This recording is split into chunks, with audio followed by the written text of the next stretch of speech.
Terça-feira, 2 de julho de 2024. Que a paz do nosso Deus esteja sempre com você e que o seu dia seja maravilhoso na graça do Senhor. Hoje quero mandar aquele super abraço para os ouvintes Larissa Consolação, da cidade de Santa Luzia, Minas Gerais. Isabela de Cássia, de São José dos Campos, São Paulo. Muito obrigado pela companhia de todos os dias aqui no nosso podcast. Este podcast é um oferecimento. Supermercado Cambará. A garantia do melhor preço e aquele atendimento que você merece e faz a diferença. Econorte, revendedora Ford Kia. Ideal para você.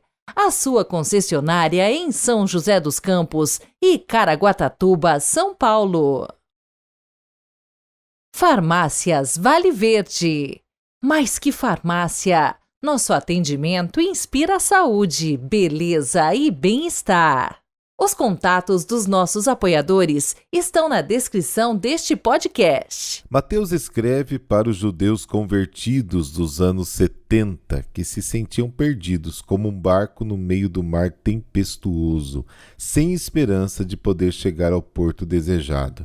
Jesus, adormecido no barco, para eles parece que nenhum poder divino vem para salvá-los da perseguição. Diante dessa situação de desespero e angústia, Mateus recolhe vários episódios da vida de Jesus para ajudar as comunidades a descobrir, no meio de uma aparente ausência, a presença acolhedora e poderosa do Jesus vitorioso.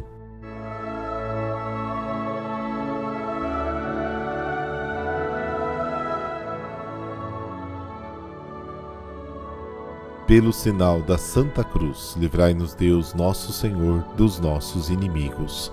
Acolhei, Senhor, as preces desta manhã, e por vossa bondade iluminai as profundezas do nosso coração, para que não se prendam por desejos tenebrosos os que foram renovados pela luz de vossa graça. Amém.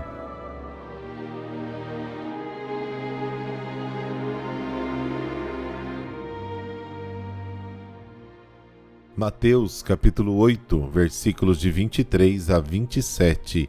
O Senhor esteja convosco, Ele está no meio de nós. Proclamação do Evangelho de Jesus Cristo segundo Mateus. Glória a vós, Senhor.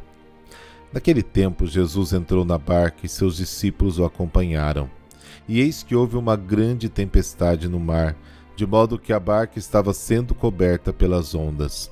Jesus, porém, dormia. Os discípulos aproximaram-se e o acordaram, dizendo: Senhor, salva-nos, pois estamos perecendo. Jesus respondeu: Por que tendes tanto medo, homens fracos na fé? Então, levantando-se, ameaçou os ventos e o mar, e fez-se uma grande calmaria. Os homens ficaram admirados e diziam: Quem é este, que até os ventos e o mar lhe obedecem?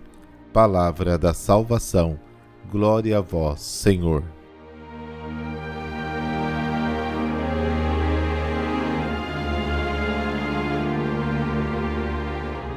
Mateus segue o Evangelho de Marcos, mas o encurta e o insere no novo esquema que ele mesmo adotou.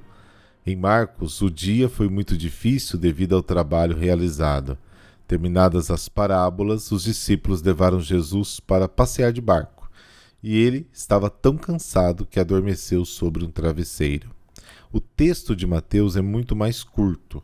Diz apenas que Jesus entrou no barco e os discípulos o acompanharam. Jesus é o mestre e os discípulos devem seguir o mestre. Bom, aí vem a situação desesperadora. Estamos perdidos. O mar da Galileia fica perto de altas montanhas. Às vezes, entre as fendas das rochas, o vento sopra forte sobre o lago, provocando uma tempestade repentina. Vento forte, mar agitado, barco cheio de água. Claro, tudo para o fracasso. Os discípulos eram pescadores experientes. Se eles pensavam que iriam afundar, significa que a situação era realmente perigosa. Mas Jesus parece não se importar muito com a tempestade e continua dormindo. E eles clamam: Salva-nos, Senhor, estamos perdidos. Em Mateus, o sono profundo de Jesus não é apenas um sinal de cansaço, é também uma expressão da confiança tranquila de Jesus no Pai. O contraste entre a atitude de Jesus e a dos discípulos é gigante. Jesus acorda não pelas ondas, mas pelo grito desesperado dos discípulos. E ele se volta para os discípulos dizendo: por que vocês estão com medo? Vocês não têm fé? Então sobe, repreende os ventos e o mar e acalma a volta por toda a parte. Tem-se a impressão de que não houve necessidade de acalmar o mar, porque não havia perigo. O episódio da tempestade acalmada evoca o Êxodo, quando o povo, sem medo, passou pelas águas do mar. Êxodo 14. Jesus recria o Êxodo. Evocar o profeta Isaías, que disse ao povo: se tiverdes que atravessar as águas, estarei convosco. O episódio da tempestade acalmada evoca e cumpre a profecia anunciada, o Salmo 107. Os que navegaram o mar em navios e negociaram nas grandes águas, viram as obras do Senhor e as suas maravilhas no mar profundo. Ele falou e fez surgir um vento tempestuoso que levantou suas ondas. Subiram ao céu, desceram ao abismo. Sua alma definhava de ansiedade. Eles balançavam e cambaleavam como bêbados, sem toda a sua habilidade. Na sua angústia clamaram ao Senhor, e ele os livrou da angústia. Ele reduziu a tempestade à calmaria, as ondas do mar silenciaram. Eles se alegraram ao ver a calma, e ele os conduziu ao tão almejado porto. Salmo 107, versículos de 23 a 30. Aí Jesus então pergunta: por que vocês estão com medo? Os discípulos não sabem nem como responder. Espantados, se perguntam quem é este a quem o mar e os ventos obedecem. Apesar da longa convivência com Jesus, eles ainda não sabem quem ele é. Jesus parece um estranho para eles. Quem é esse homem? Quem é Jesus para nós? Para mim, para você? Essa deve ser a pergunta que nos impulsiona a continuar a escutar o Evangelho todos os dias, com desejo de conhecer cada vez melhor o significado e a importância da pessoa de Jesus para a nossa vida. A cristologia nasce, inclusive, desta questão. Não nasceu de elevadas considerações teológicas, mas do desejo dos primeiros cristãos de encontrar sempre novos nomes e títulos para expressar o que Jesus significava para eles. São dezenas de nomes, títulos e atributos, desde carpinteiro, filho de Deus, Messias, Cristo, Senhor, Filho amado, Santo de Deus, Nazareno, Filho do homem, Filho de Deus, como disse já, Altíssimo, Filho de Maria, Profeta, Mestre, Filho de Davi, Rabino, bendito aquele que vem em nome do Senhor, Pastor, Pão da vida, ressuscitado, luz do mundo, caminho, verdade, vida, Rei dos judeus, Rei de Israel, e por aí vai. Cada nome, cada imagem é uma tentativa de expressar o que Jesus significava para eles. Mas um nome, por mais bonito que seja, nunca consegue revelar o mistério de uma pessoa, muito menos a pessoa de Jesus. Não entra em nenhum desses nomes, em nenhum esquema, em nenhum título.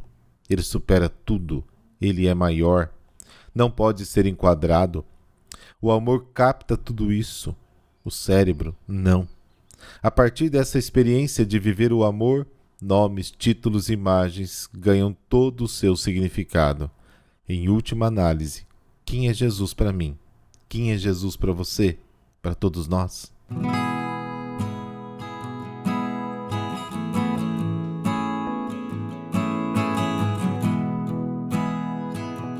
São Bernardino Realino. Ele nasceu na ilha de Capri, na Itália, em 1530 inclusive, de rica e nobre família. Recebeu formação católica e na juventude se destacou pela inteligência. Com 12 anos, terminou os estudos clássicos na famosa Academia de Modena. Em 1548, com 18 anos, formou-se em filosofia, medicina, direito civil e direito eclesiástico, na também famosa Universidade de Bolonha. Doutorou-se em Direito Civil e Eclesiástico em 1556. Aos 25 anos, por indicação do cardeal e governador de Milão, amigo da sua família, iniciou uma muito bem-sucedida carreira administrativa, política e social.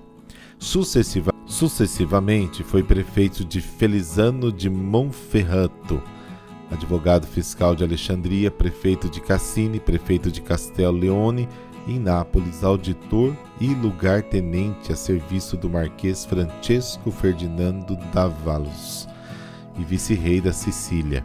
Ao longo desses 10 anos, sempre ajudou os pobres. Mas em 1564, já com enorme sucesso, ficou gravemente doente.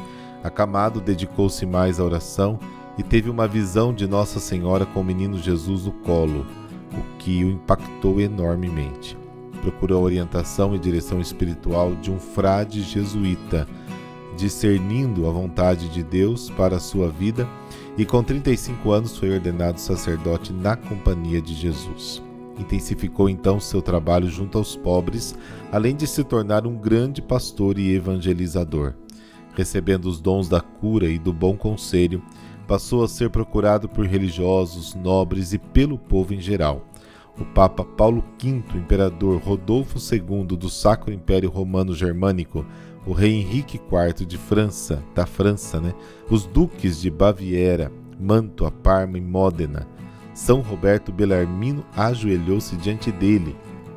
Em 1574, Bernardino foi enviado para Lecce, a fim de fundar um colégio jesuíta, e lá permaneceu por 42 anos, marcando de forma tão profunda e benéfica a cidade que, muito adoentado e prestes a morrer, recebeu o pedido direto do Conselho Municipal para ser o seu padroeiro e interceder a Deus por ela, quando estivesse na glória do Pai, um fato inédito na Igreja Católica, e o reconhecimento da sua santidade, acreditem, já em vida, pedido que ele aceitou de viva voz. Bernardino faleceu aos 86 anos, no dia 2 de julho de 1616. É padroeiro de Lecce, mesmo ano de ter sido canonizado, e depois também de Capri. Oremos. Senhor, que desde a eternidade nos quer felizes e, portanto, santos, concedei-nos por intercessão de São Bernardino Realino o bom conselho de que, como ele, não nos contentemos com este mundo, ainda no que é legítimo, para não perdermos o que de maior nos quereis dar, que é a vós mesmo. Que ele ajude, como fez na terra, ao que há de mais pobre, o nosso pobre coração, com a cura espiritual. Amém. Abençoe-vos o Deus Todo-Poderoso, Pai, Filho e Espírito Santo. Amém. Boa terça-feira e amanhã a gente se encontra. Até lá.